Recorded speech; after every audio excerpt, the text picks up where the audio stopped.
Hi, this is George Shinoda, Interventional Cardiology Fellow from Sohag, Egypt. It's my pleasure today to present my case for Cardiovascular Innovation 2020 digital course. My case title is One Patient but a Lot of Complications. History and clinical data. A 62 years old male patient, heavy smoker, not diabetic or hypertensive, came to our CCU with chest pain that started 24 hours before medical contact, CCU admission for phlebotomy, blood pressure 100/60, pulse 68, ECG pathological Q wave and ST segment elevation in fear leads, echo hypokinetic posterior wall, ejection fraction 60%, moderate to severe mitral regurgitation, troponin was positive, normal renal function. I was called just to do echo for the patient, and after the patient went back to his bed in CCU, my colleague asked my help because the patient was collapsed suddenly. Clinical scenario: the patient was confused, had severe chest pain, sweaty and cold. His heart rate on monitor was 32 beats per minute and blood pressure was 70/40. His ECG showed complete heart block. I gave him intravenous atropine and vitamin infusion on rate of 5 mic per kg per minute. Patient improved. His blood pressure was 90/60, heart rate was 60 beats per minute. ECG showed left bundle branch block and sinus present, but still had chest pain and back pain, so I decided to do coronary angiography. The problem was that the cath lab in this hospital was under maintenance, so I had to transfer him to another cath lab. During transfer to the other cath lab, the patient had another attack of chest pain and almost had cardiac arrest. That was managed successfully, and patient arrived to the cath lab with complete heart block, shocked, severely agitated, and had severe and bad chest pain. I raised the vitamin infusion to 10 mic per kg per minute and I put on temporal pacemaker before I start coronary angiography. Coronary angiography.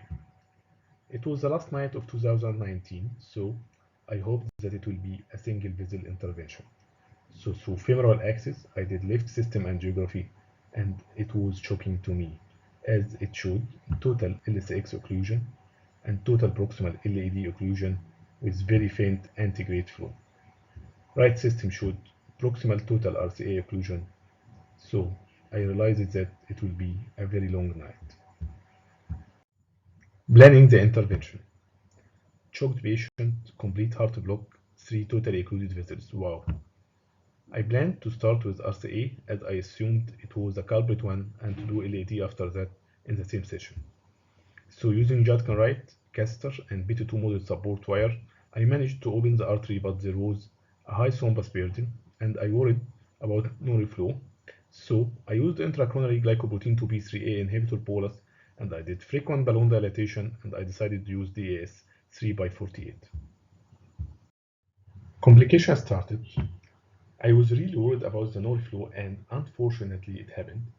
And the patient collapsed rapidly and severely agitated and had severe chest and back pain, and the situation became so difficult. I tried hardly and I gave him another intracoronary glycoprotein 2B3A inhibitor bolus and intracoronary isoptin, and I finally reached TIM3 flow and LAD was filling retrogradely from RCA.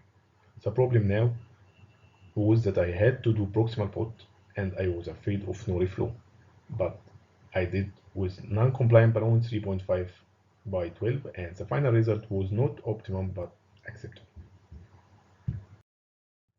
Complication continued. The patient somewhat improved but still had chest and back pain and agitated. I used XP 3.5 guiding to cannulate left main and BT2 moderate wire and I managed to pass the lesion, but the problem is that the lesion was at the origin of diseased ostia of 2 diagonals. So I used another galley wire to protect the larger one. I knew it was not my lucky day, but I hoped that the diagonals would be preserved, and I did frequent balloon dilatation, and I decided to use DAS 275/28. And after I inflated the stent, the patient had severe chest pain and both diagonals disappeared.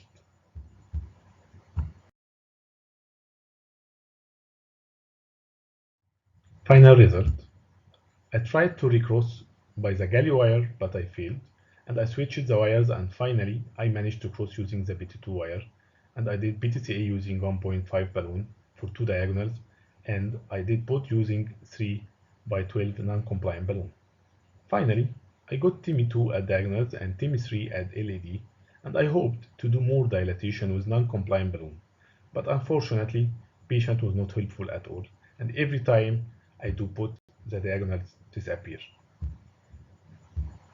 So I ended the intervention and I transferred the patient to CCU endobutamine infusion and temporary pacemaker.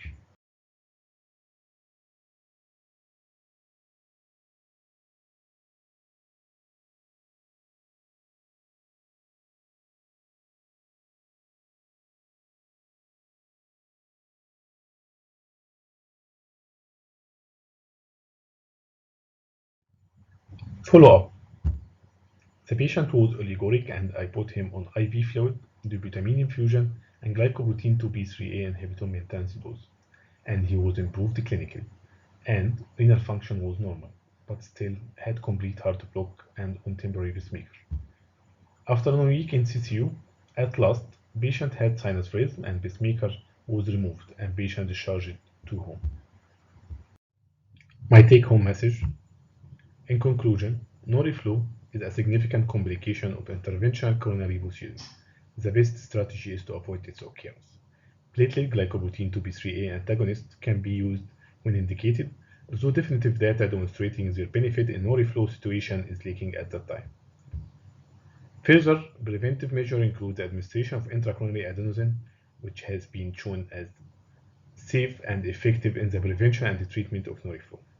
In the situation where no reflow occurs, in addition to intracoronary adenosine, vasodilator agents like verapamil or sodium nitroprusside can be administered intracoronary to relieve the element of spasm in the microcirculation in an attempt at breaking the cycle of continued microvascular injury. The use of intra-aortic balloon pump is probably the last measure, clearly beneficial when hemodynamic instability is present. It may help improve flow after the epicardial occlusion is successfully relieved. Coronary no reflow prevention: short door to balloon time, optimal blood pressure, optimal blood sugar, statins, prophylactic intracoronary dilators, thrombus aspiration if present.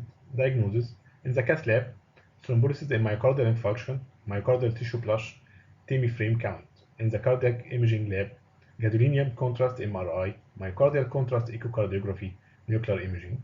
Consequences: infarct expansion, ventricular arrhythmia, early congestive heart failure, adverse LV remodeling including LV dilatation.